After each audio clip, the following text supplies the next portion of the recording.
자, 오늘 함께 은혜 나누실 말씀입니다. 열왕기상 18장 41절에서 46절까지 있는 말씀입니다. 구약성경 549페이지에 있는 열왕기상 18장 41절에서 46절입니다. 봉독해 드리겠습니다. 엘리야가 아합에게 이르되 올라가서 먹고 마시소서, 큰 비 소리가 있나이다. 아합이 먹고 마시러 올라가니라. 엘리야가 갈멜산 꼭대기로 올라가서 땅에 꿇어 엎드려 그의 얼굴을 무릎 사이에 놓고 그의 사환에게 이르되 올라가 바다 쪽을 바라보라. 그가 올라가 바라보고 말하되 아무것도 없나이다. 이르되 7번까지 다시 가라. 7번째 이르러서는 그가 말하되 바다에서 사람의 손만한 작은 구름이 일어나나이다. 이르되 올라가 아합에게 말하기를 비에 막히지 아니하도록 마차를 갖추고 내려가소서 하라 하니라. 조금 후에 구름과 바람이 일어나서 하늘이 캄캄해지며 큰 비가 내리는지라. 아합이 마차를 타고 이스라엘로 가니 여호와의 능력이 엘리야에게 임하매 그가 허리를 동이고 이스라엘로 들어가는 곳까지 아합 앞에서 달려갔더라. 아멘.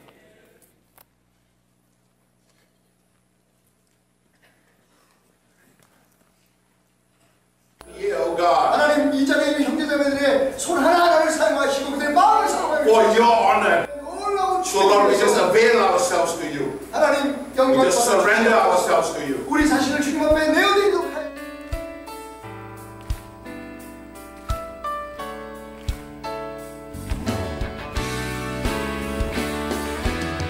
주님, 사랑으로 우리 안에 계시며 한 몸 되어 예배하는 우리 안에 주의 말씀을 보이심을 찬양합니다. 우리 안에 믿음 주신 주, 믿음 안에 성김으로 자라게 하시네.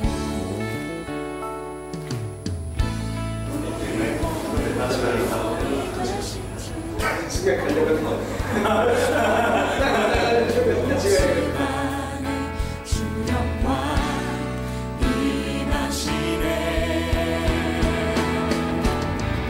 우리는 주의 교회, 주의 사랑 함께 하시네. 연약한 우리들을 주의 길로 인도해. 부르신 주의 교회, 한 몸 되어 예배 드릴 때 주의 뜻 보이시며 주님을 함께 하소서. 먼저 이렇게 베레 청년팀이 말라카에 와주셔서 정말 감사드리고요. 또 이것을 통해서 더 주님의 또 영광이 더욱더 높여질 수 있을 거라 생각이 됩니다. 이 안에 믿음 주신 주, 믿음 안에 성김으로 자라게 하시네. 우리 몸의 머리 되신 주님, 우리 몸의 머리 되신 주, 서로 다른 모습 안에 주 영광 임하시네.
사랑 함께 하시네.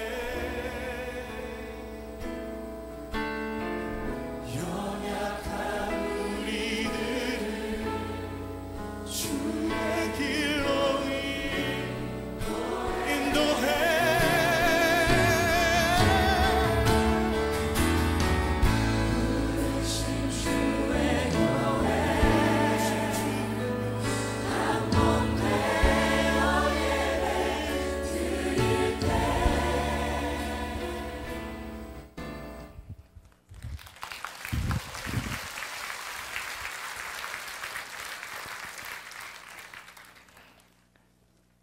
그 어느 때보다도 은혜로운 그 선교였고요. 특별히 작년에 우리 학생들이 한 30여 명이 다녀간 그 자리에 교회가 부흥을 해서 배가가 되었습니다. 오늘 여러분이 보신 것처럼 저희가 그림을 그렸던 그 계단은 원래는 한 층만 사용했던 교회가 성도들이 너무 늘어나가지고요. 작년 그 저희 선교팀이 다녀간 그 시점으로 1년 동안에 20여 명이 모이던 교회가 50여 명이 넘는 교회가 돼가지고요. 그 아래 예배실을 따로 마련하는 과정에서 그 1층과 아래층을 연결하는 복도에 그림을 그려달라고 요청을 받아서 저희가 이번에 벽화 작업을 할 수가 있었습니다. 보셨던 것처럼 두 번째 날 우리가 가장 기도를 많이 하고 준비했던 성회는 4번 그 장소가 바뀌는 어려움을 겪으면서 마침내 하루 전에는 집회가 무산될 뻔한 위기까지도 처했었습니다. 이 집회를 수용하는 학교 쪽에서 본인들도 기독교인들인데요. 이 집회가 마치고 난 후에 자신들이 겪어야 될 문제에 대해서 감당할 수가 없다. 그래서 결국은 준비되었던 집회 장소를 캔슬하는 바람에 마지막 날까지 장소가 어딘지 몇 시에 모이는지조차 정확히 알려질 수 없는 어려운 상황에 있었음에도 불구하고 놀랍게 시간이 되니까 학생들이 몰려들기 시작하는데요. 300석, 그 지역에서 가장 큰 교회입니다. 300석 자리를 꽉 채우고 부족해서 밖에 100여 명의 사람들이 더 모여서 그 집회에 참여하고, 또 마지막 우리 청년들이 찬양을 부르고 예수님을 영접할 사람들 손들라고 했을 때 정말 놀랍게도 그 중에 이슬람 청년들이 손을 들고 불교 신자들이 예수님을 믿겠다고 결단하는 정말 믿겨지지 않을 만한 놀라운 역사들이 일어났습니다. 이번 청년들이 마지막으로 입을 모아서 한 말은 이거였습니다. 하나님이 하셨습니다. 우리는 그냥 우리에게 주신 기회에 불평하지 않고, 여러분 상상해 보십시오. 계속 장소가 바뀌고 집회를 할 수 있을지 없을지도 모르는 순간에 청년들이 한 사람도 불평하는 사람이 없더라고요. 저는 우리 베델교회의 미래를 봤습니다. 이 친구들이 앞으로 베델교회를 이끌어갈 그때가 된다면 참 우리 교회는 하나님이 역사하시고 싶은 대로 역사할 수 있겠구나. 단 조건은 그때까지 변하지 말아야 할 것. 정말 하나님이 하셨다는 것을 고백하고 돌아올 수 있는 그런 선교였습니다. 다시 한번 여러분에게 감사드리고, 작년부터 지속된 우리 학생의 선교팀 그리고 청년의 선교팀 동참해 주신 모든 분들, 무엇보다도 함께 기도해 주시고 또 물질로 협력해 주신 모든 성도님들에게 다시 한번 깊은 감사를 드립니다. 감사합니다.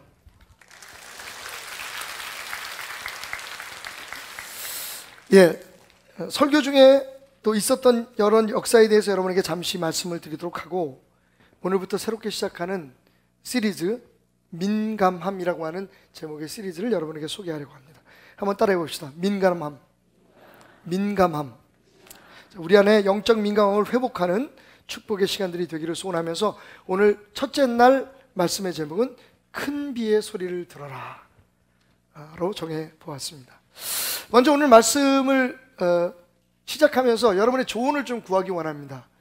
저희 집 얘기는 아니에요. 저희 부부 얘기는 아닌데 50대 중반의 한 가장이 이런 그 어려움을 토로했습니다.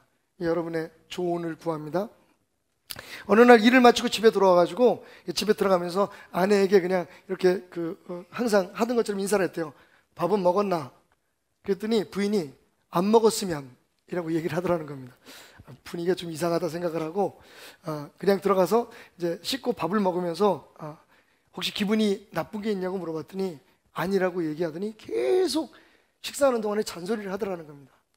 그래서 거기에 맞대응을 하면 싸움이 날 것 같아서 그랬대요. 여보, 내가 잘못했어. 그랬더니 부인이 그러더랍니다. 뭘 잘못했는지 말해봐. 당신이 뭘 잘못했는데 항상 당신은 그래 라고 하면서 밥상에서 그냥 일어나서 방으로 들어가더랍니다. 화도 나고 황당하기도 하고 가서 말을 계속 이어가면 분명 그 끝은 부부싸움일 것 같아서 그냥 조용히 소파에서 누워서 잠을 잤다고 저한테 묻습니다. 우리 집 얘기는 아닙니다. 목사님, 도대체 뭐가 문제일까요? 제가 어떻게 해야 되는 겁니까? 자, 여러분의 조언을 구하겠습니다. 김정혜 죄송합니다. 뭐가 문제일까요, 여러분? 이럴 때는 어떻게 해야 되나요? 남편 여러분, 아내 여러분, 속 얘기 좀 해봅시다. 뭐가 문제입니까, 여러분? 왜 그런가요? 밥 먹었냐고 물어보는 거 진짜 밥 먹었냐고 궁금해서 물어보는 건데 안 먹었으면 까칠해지는 이유가 뭐죠? 뭘 잘못했는지 당신이 알고 지금 사과하느냐고 따져 묻는 이유는 뭘까요? 아내에게 무슨 일이 일어난 걸까요, 여러분? 어떻게 해결하면 될까요? 여러분들 큰일 났네. 나만큼 모르시네. 어떻게 하면 좋습니까, 여러분? 누가 좀 대답 좀 해봐요. 그냥 그러고 사십니까? 도대체 무슨 문제가 있는 걸까요? 관심이요?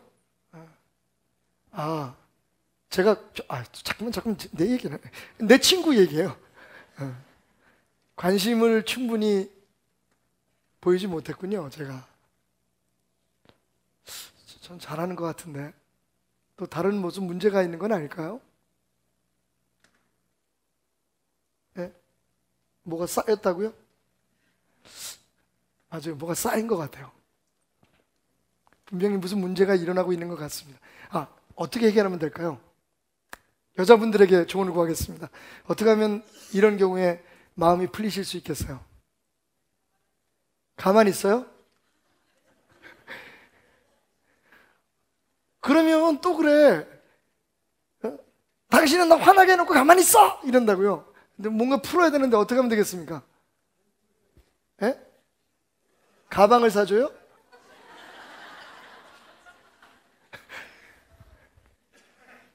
여러분, 굉장히 민감한 문제죠. 사실 부부가 함께 살다 보면 쌓이는 것도 있고, 그렇죠? 특별히 나이가 먹어가면서 처음 그 신혼 시절에 품었던 그런 기대가 무너지게 되면 아마 사람들은 실망도 하게 되고, 그래서 때로는 남편이 보기 싫기도 하고 부인이 밉기도 하고 그런 마음들이 생길 겁니다. 그런데 그냥 넘어가면 안 되죠.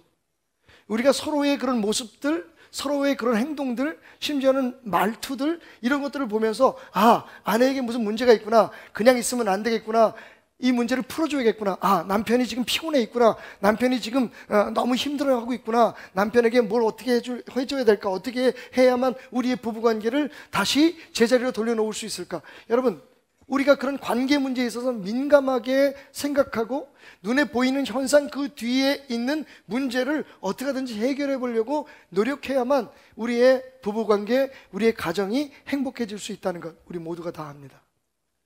그런데 여러분, 똑같은 관점에서 우리의 영적 생활에도 그런 민감함이 필요하다는 사실을 혹시 알고 계십니까?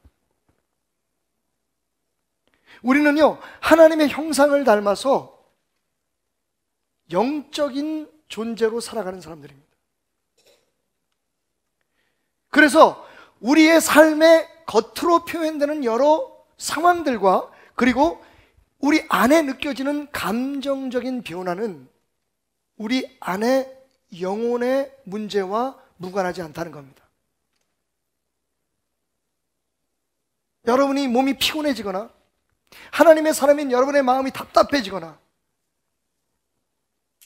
여러분의 삶에 생각하지도 못했던 시험이 닥쳐와서 그 시험 앞에서 흔들리게 될 때, 여러분, 이것은 단순히 그냥 우리가 우리의 육체로, 우리의 존재 그 자체로 겪는 문제가 아니라 우리 안에 있는 영혼이 아파하고 영혼이 힘들어하고 영혼이 뭔가를 요구하고 있는 상황에서 벌어지는 일이라는 것을 민감하게 생각할 수 있어야 한다는 겁니다. 왜냐하면 우리 모두가 믿기로 하나님은요, 모든 것을 합하여 선을 이루어 주시는 분이시기 때문입니다.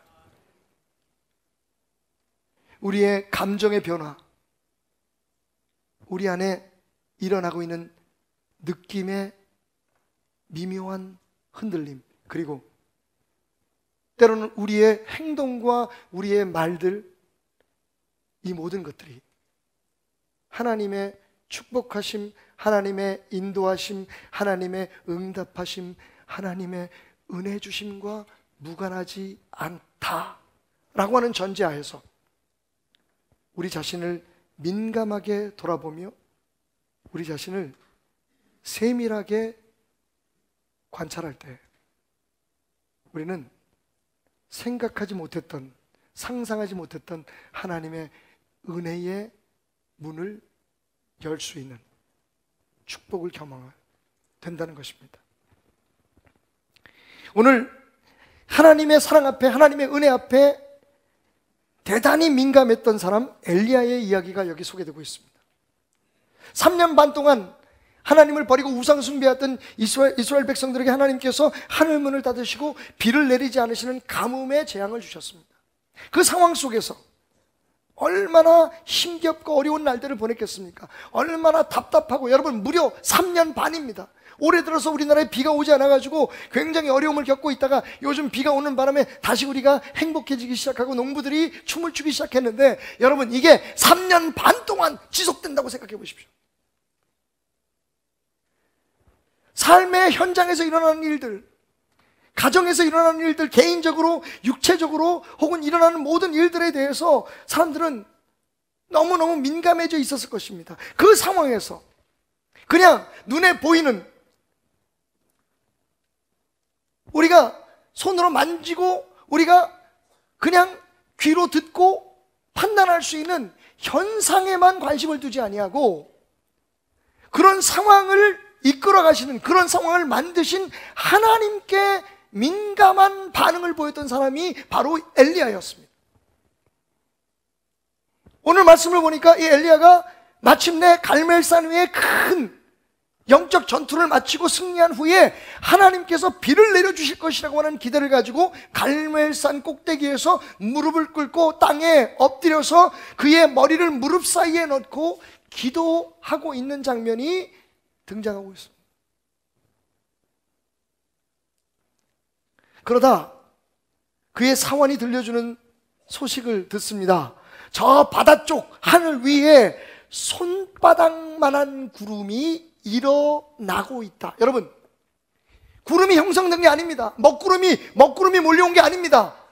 성경은 정확하게 손바닥만한 구름이 일어나고 있다. 이제 막 조그만 구름 같은 것이 형성되는 그 상황을 보고 있는데, 그 상황을 보고 엘리야는 기뻐 뛰기 시작합니다.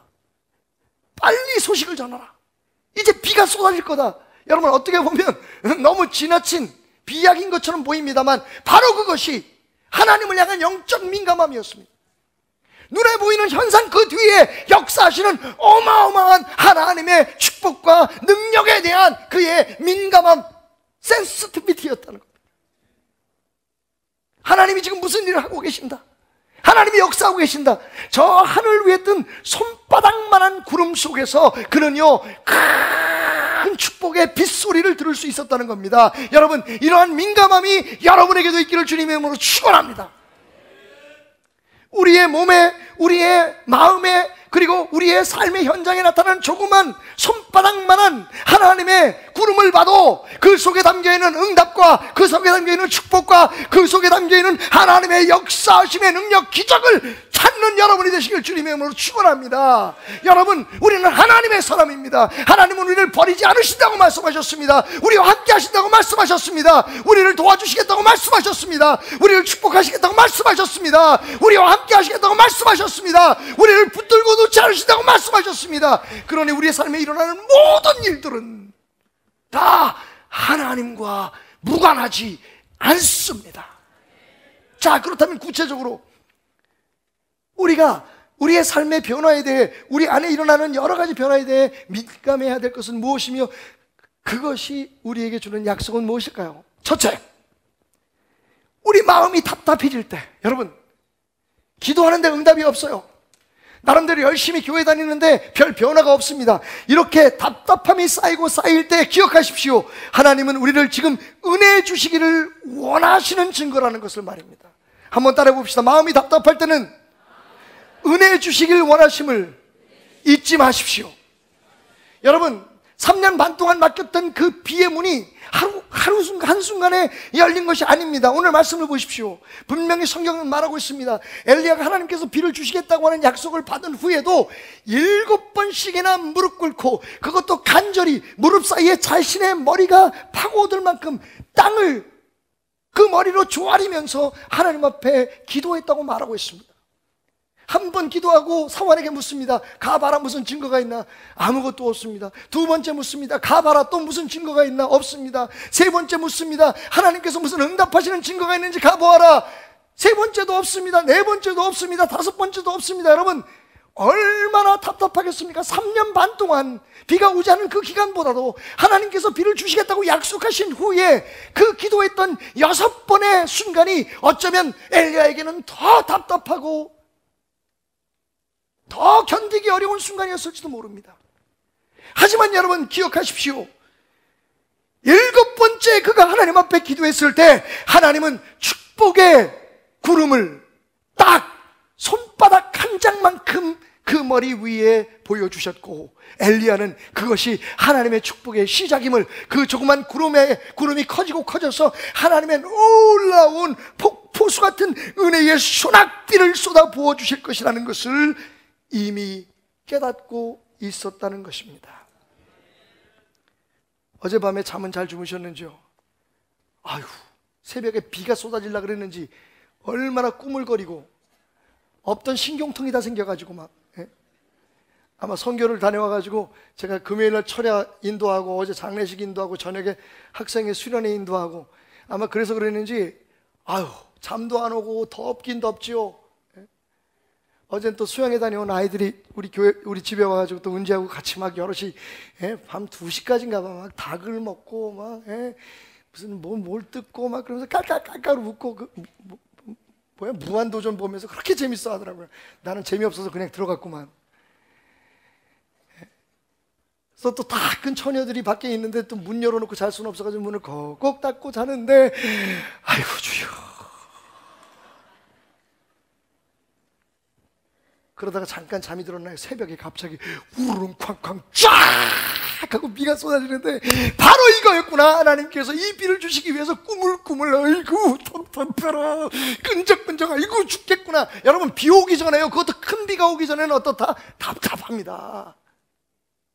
하나님의 약속하신 은혜의 비가 쏟아지기 전에 우리의 마음이 답답한 것, 그것은 어쩌면 민감한 영적인 눈으로 바라보면 하나님이 축복 주시기 위한 징표인지도 모릅니다. 할렐루야. 지금 기도하고 계십니까? 그런데 응답이 없으십니까? 여러분, 포기하지 마십시오. 그 답답함이야말로 반드시 너를 축복하리라, 반드시 내게 응답하리라 말씀하신 하나님의 놀라운 소낙비가, 축복의 소낙비가 쏟아지기 전에 우리에게 임하는 하나님의 응답인 것을 여러분 믿으시기 바랍니다. 우리 하나님을 모른다면 답답한 것은 그냥 삶이 막혀서 그런 게겠지요. 하지만 하나님을 믿고 있다면, 우리를 축복하신 하나님을 우리가 믿고 있다면 모든 것을 아파요 선언하시는 하나님을 우리가 믿고 있다면 오늘 우리의 답답함은 하나님의 축복이 터지기 바로 그 직전에 그 은혜의 상징임을 여러분 다시 한번 깨달으시기를 주님의 이름으로 축원합니다.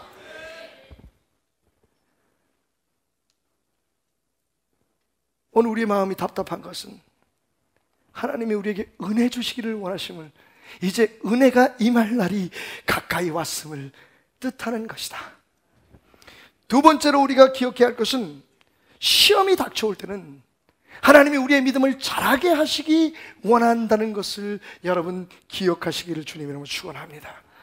한번 입술로 또 고백해 보십시다. 시험이 닥쳐올 때는 믿음을 자라게 하시길 원하심을 기억하라. 여러분, 이 축복의 비가 그냥 쏟아진 게 아니잖아요.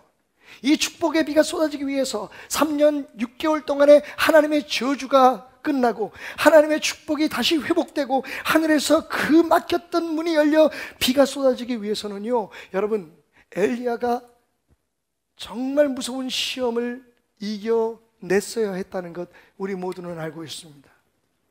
같은 18장 36절에 보면 엘리야의 이런 고백이 나와요. 저녁 소재 드릴 때에 이르러 선지자 엘리야가 나아가서 말하되 아브라함과 이삭과 이스라엘 하나님 여호와여, 주께서 이스라엘 중에서 하나님이신 것과 내가 주의 종인 것과 내가 주의 말씀대로 이 모든 일을 행하는 것을 오늘 알게 하옵소서. 여러분, 그런데 이 고백이요, 그냥 나온 게 아닙니다. 어떤 과정을 통해서 이런 고백을 할 수밖에 없었죠? 여러분 아시다시피 바알을 믿고 아세라 목상을 믿는 이방 선지자들이요, 자신들이 믿는 신에게 비를 내려달라고 불을 내려달라고 기도했지만 응답이 없었어요. 그 사람들이 자신의 몸을 자해하기 시작합니다. 온몸이 피투성이가 된, 여러분 850명입니다 850명의 피투성이 된 사람들이요, 무섭게 으르렁대며 소리를 지르며 그들의 방식대로 기도를 하면서 여러분 엘리야 한 사람을 감싸고 있습니다. 얼마나 무서웠을까요? 얼마나 두려웠을까요? 그런데 놀라운 것은 이 시험 가운데 엘리야는 이렇게 마침내 고백할 수 있었다는 겁니다. 하나님, 이 시험 앞에서도 내가 여전히 하나님의 사람인 것과 하나님이 우리의 하나님인 것을 저 사람들에게 보이소서. 그 무서운 시험과 연단이 엘리야를 강하게 만들었고, 엘리야의 강해진 믿음의 고백은 하늘로부터 불을 내리게 했고 비를 내리게 했고 축복을 내리게 했고 응답을 내리게 했고 회복의 역사를 일으킬 수 있었음을 기억하시기 바랍니다. 야고보 선생님은 그래서 이렇게 말합니다. 시험을 참는 자는 복이 있나니, 이런 시련을 견디어낸 자가 주께서 자기를 사랑하는 자들에게 약속하신, 주께서 자기를 사랑하는 자들에게 약속하신, 주께서 시험을 이길 만큼 예수를 사랑하는 자에게 약속하신 생명의 면류관을 얻을 것이기 때문이다. 할렐루야. 여러분, 하나님이 시험은 괜히 주십니까? 하나님이 허락하지 않으면 우리가 당하고 있는 시험은 우리의 것이 아닙니다. 분명히 그렇다면 하나님이 허락하셨기에 우리가 겪고 있는 것이니 그 시험에는 목적이 있습니다. 어떤 목적이 있습니까? 성경이 말하는 대로 그 시험을 통해서 하나님은 우리의 인내를 키워주시고 그 인내가 우리의 믿음을 낳게 하고 그 믿음으로 말미암아 우리가 하나님 앞에 온전하여져서 하나님이 쓰시기에 합당한, 하나님이 축복하시기에 합당한 그릇으로 하나님이 우리를 키워주시고 세워주시고 사용하시고 역사하신다는 증거인 것을 믿으시기 바랍니다. 여러분 시험을 겪고 있습니까? 여러분 감사하십시오. 성경은 우리에게 말합니다. 형제 여러분, 여러분이 여러 가지 시험을 당하거든 마땅히 기뻐하십시오. 할렐루야. 여러분, 우리가 하나님을 믿는다면, 하나님을 믿는 민감함을 가지고 있다면, 여러분 우리는요, 우리 안에 일어나는 모든 것들을 예전처럼 마음이 답답하면 포기해야지, 시험이 있으면 나는 하나님이 기뻐하지 않나 봐, 이렇게 얘기할 것이 아니라 오히려 하나님의 깊은 뜻을 이해하는 은혜의 반응으로 그 모든 일들에 대항해야 된다는 겁니다. 마음이 답답하면 더 기도하십시오. 때가 된 겁니다. 할렐루야. 마음이 답답하면 답답할수록 답답한 만큼 더 큰 축복이 임할 것입니다. 시험이 닥쳐오면 기뻐하십시오. 여러분의 믿음이 자라나고 있습니다. 그 시험을 이기고 난 후에 주님께서 우리에게 생명의 면류관을, 황금 면류관을, 축복의 면류관을 허락해 주실 것입니다. 마지막 세 번째로, 여러분 안에서 일어나는 그 열심이라는 감정을 외면하지 마십시오. 우리 안에 열심을 내고 싶을 때는 하나님께서 축복 주시기를 원하신다는 것입니다. 따라합시다. 열심을 내고 싶을 때는 축복 주시기를 원하심을 아십시오. 그렇습니다, 여러분. 예배를 드리고 났는데 갑자기 무엇인가를 해야 된다는 생각이 들어요. 어느 날 갑자기 내가 기도하고 싶은 마음이 생깁니다. 여러분, 민감하게 그러한 열심의 감정을 놓치지 마십시오. 하나님은요, 우리에게 축복 주시기 전에, 하나님은 우리에게 놀라운 기적을 베풀어 주시기 전에 우리의 마음속에 그 기적이 일어날 수 있도록 기도하게 하시고, 기적이 일어날 수 있도록 말씀 속에서 답을 찾게 하시고, 기적이 일어날 수 있도록 좋은 사람 만나게 하시고, 기적이 일어날 수 있도록 교회 안에서, 성전 안에서 하나님 앞에 섬기는 손을 갖게 하시려고 우리에게 열심을 주신단 말입니다. 여러분, 안타깝게도 얼마나 많은 축복들이 하나님이 주시는 그 열심을 포기하고 그 열심을 무시하고, 에이 뭐 어쩌다 그런 거겠지, 무시해버리는 사람들에 의해서 이루어지지 못하고 채워주지 못하고 사라져버린 그런 안타까운 일들이 일어나고 있는가요? 사랑하는 여러분, 오늘 하나님이 여러분의 마음속에 어떤 감동을 주십니까? 여러분, 우리는 어쩌면 너무 큰 일, 우리가 바라고 좋은 일들이 일어나야만 하나님의 응답, 하나님의 축복이 임하는 증거라고 생각할지도 모릅니다. 하지만 하나님의 축복은요, 딱딱한 상자 속에 주어진다는 것 우리가 많이 들어서 알고 있습니다. 하나님의 축복은 그냥 주어지는 것이 아니라 누적되어서 쌓여간다는 것을 여러분, 우리는 알고 있습니다. 이미 주셨는데 우리가 받지 못하는 겁니다. 답답함으로 응답하셨는데, 시험으로 주셨는데, 우리 마음속에 기도하고 싶은 마음, 하나님의 말씀을 공부하고 싶은 마음, 어떤 소그룹 모임에 가서 함께 모여서 기도하고 서로 삶을 나누고 싶은 마음, 교회에 뭔가 봉사하고 싶은 마음, 뭔가 드리고 싶은 마음, 괜히 왠지 모르게 교회 한 번이라도 더 가고 싶은 마음, 예전엔 참석하지 않았던 수요 예배 가고 싶은 마음, 금요 철야 예배 가고 싶은 마음, 새벽 예배도 한번 가볼까, 내 마음이 흔들릴 때, 여러분, 그 흔들림 속에, 그 미묘한 변화 속에 하나님이 역사하시는 큰 축복의 빗소리를 듣는 민감함이 여러분에게 살아나기를 주님의 이름으로 축원합니다. 여러분, 우리는 하나님을 믿는 사람 아닙니까? 하나님이 우리의 주인 되지 않으십니까? 하나님이 우리의 목자 되십니다. 그분이 우리를 이끄시는 방법이 바로 우리의 삶 안에 감정의 변화와 삶의 현장의 상황의 변화 속에 이미 주어졌다는 것을 놓치지 마시기 바랍니다. 그 끝에 여러분, 하나님의 놀라운 축복의 소낙비가 기다리고 있습니다. 손바닥만한, 우리가 보기에는, 사람들이 평가하기에는 손바닥만한 증거 속에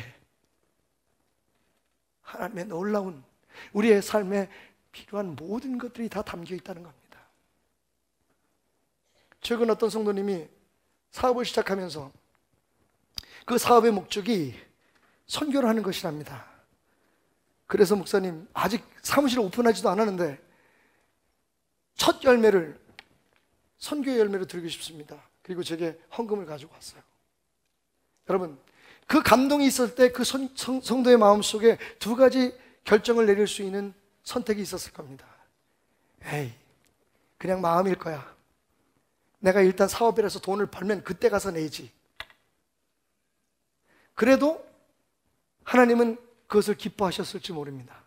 근데 중요한 건 아직 시작하지도 않은 사업에 믿음으로, 내가 지금 하는 사업이 하나님의 영광을 위해서, 내 꿈을, 하나님이 주신 내 비전을 이루기 위해서 하는 것입니다라는 마음을 가지고 믿음으로 먼저 주님 앞에 드리고 그 일을 시작할 때 하나님은 분명히 더 기뻐하셨을 겁니다. 우리 안에 그런 마음들이 종종 생겨납니다. 우리 안에 누군가를 위해서 기도하고 싶은 마음이 생겨납니다. 왠지 모르게 내가 지금 하려고 하는 그 일에 대해서 하나님 앞에 매달려서 외쳐보고 싶은 마음이 생깁니다. 여러분, 어색해하지 마십시오. 불안해하지 마십시오. 괜히 내가 힘이 없고 연약하고 새로운 일을 시작하려다 보니까 혹시 내 마음이 흔들리는 건 아닐까? 여러분, 그래서 하나님의 축복을 놓치지 마십시오. 여러분의 마음속에 감동을 주시는 이는 하나님이십니다. 이미 여러분 안에 와 계시는 성령님께서 여러분의 영혼에 열심을 내고자 하는 마음을 주십니다. 아주 작은 파장으로, 손바닥만한 구름으로 여러분 안에 그것을 주실 때에 여러분 외치십시오. 오늘 말씀 속에 엘리야처럼 달려가십시오. 그 손바닥만한 구름을 본 후에 여러분 엘리야가 어떻게 합니까?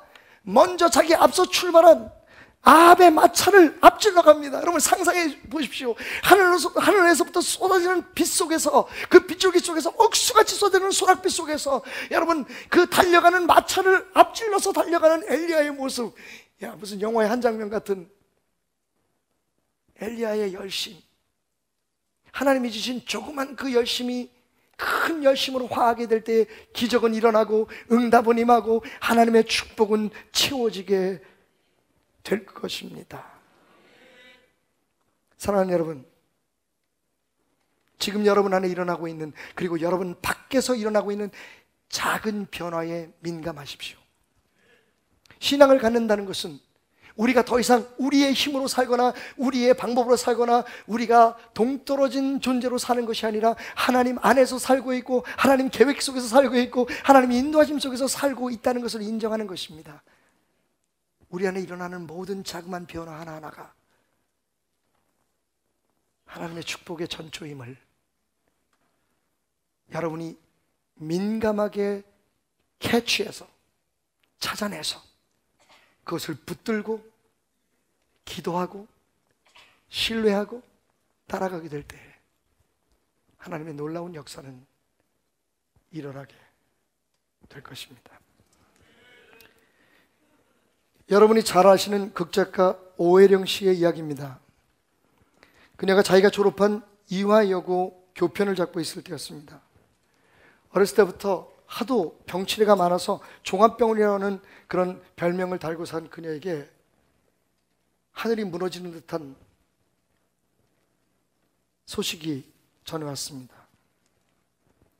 위암과 임파선암이 동시에 진행되고 있다는 것이었습니다. 그리고 그것이 악성이 돼서 3개월밖에는 살 수 없다는 겁니다. 그 진단을 받은 날부터 3개월을 계산해서 오해령 씨는 달력에 6월 26일, 그해 6월 26일에 빨간 동그라미를 쳤습니다. 그날이 바로 그녀가 죽기로 예정된 날이었기 때문입니다. 매일매일 피를 토해내고 혈변을 보면서 24시간 고통 속에서 온몸을 떨었습니다. 그렇게 버티다 보니 어느덧 6월 26일이 지나가고 며칠을 더 살고 있더라는 겁니다. 그런데 그 순간 하나님이 생각났습니다.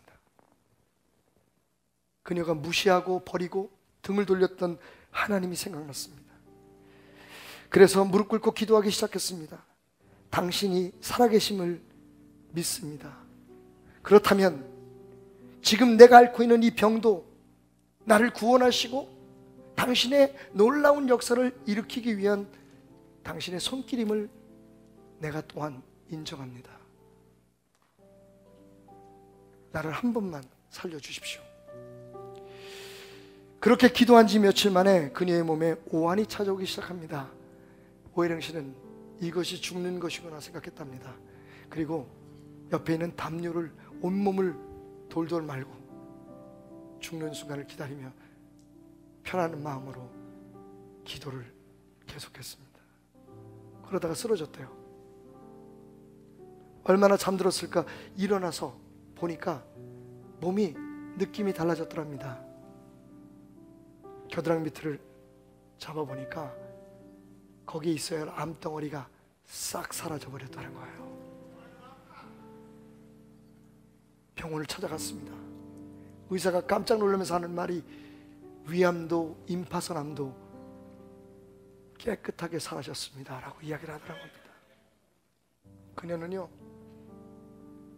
화선지에 자기가 지은 모든 죄를 하나하나 적어서 며칠 몇 밤을 새워가며 회개를 했답니다. 그리고 마지막으로 이런 시를 남겼습니다. 당신 없는 생의 호수에 그물을 던지고 물고기가 잡히기를 바라던 지난 날들은 죽은 시간이었습니다. 오 주님, 이제 당신께서 그물을 채워주소서. 그러면 저는 비로소 살 것입니다. 인생의 가장자리에 서 계신 부활의 주님, 당신 없이 한평생 수고해 보아야 우리의 인생은 빈 그물이 옵니다. 비록 저희 인생의 가장자리에 서 계신 당신을 지금 당장 알아차리지 못한다 하더라도 저희의 계획을 과감하게 포기하고 당신께 대한 신뢰 속에서 새로 시작하려는 각오가 설 때 저희 행위의 방향과 성취가 부여됩니다. 당신은 삶의 가장자리에 계시지만 늘 저희에게 그물을 이렇게 혹은 저렇게 던지라고 분부하고 계시기 때문이옵니다. 날마다 삶의 호숫가에서 저희를 기다리시는 당신만을 바라보게 하소서.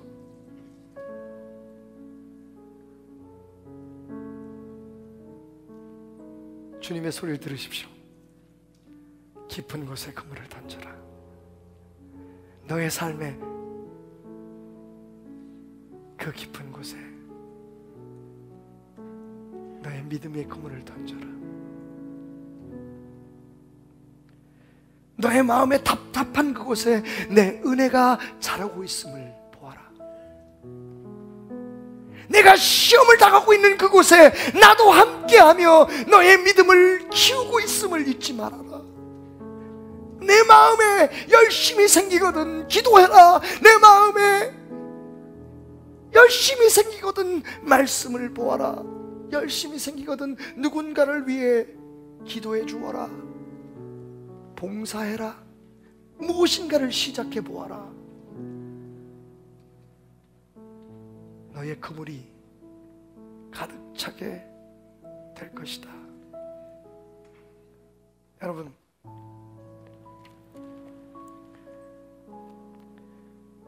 무엇인가 가득 쌓여있는 아내와 함께 사는 것이 힘들듯